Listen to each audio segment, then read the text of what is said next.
দেখুন, আমি মনে করি এটা সম্পূর্ণভাবে আইওয়াস। যদি যোগ্য অযোগ্যদের তালিকা রাজ্য সরকারের কাছে থাকে বা থাকতো, আমি ধরে নিলাম আছে, তাহলে তারা শুরুতেই কেন সুপ্রিম কোর্টে জমা দেয়নি বা হাইকোর্টে জমা দেয়নি?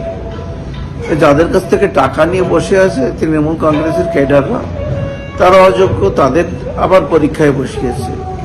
নিশ্চয়ই তাদের পরীক্ষা কেমন হতে পারে সবার জানা আছে। তৃণমূলের অনেক নেতাদের চামচারা যাদের কাছ থেকে টাকা খেয়ে বসে আছে, তাদের এই এসএসসি পরীক্ষায় বসেছে এবং তাদের মদত তারা অবশ্যই করবে পেট বাঁচানোর জন্য। আপনার বিধানসভাতে অনেক তৃণমূলের নেতাকর্মীরা আজকে পরীক্ষা দিচ্ছে, কি বলবেন? সেটা দেখো, তৃণমূল আর স্বচ্ছতা এটা কখনো আমরা ভাবতে পারি না। আমার বিধানসভায়ও সেই একই অবস্থা। তৃণমূলের চোর সারা বাংলা জুড়ে ছড়িয়ে আছে।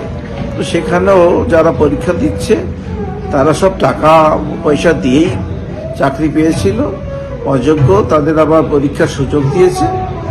আমি মনে করি এসএসসি পরীক্ষার মধ্যে যে স্বচ্ছতা কথা কোর্টের নির্দেশে হচ্ছে, রাজ্য সরকার সেই স্বচ্ছতা রাখবে না। তার মানে দাগিরাও কি পরীক্ষা দিচ্ছে আপনি মনে করছেন? অবশ্যই দিচ্ছে।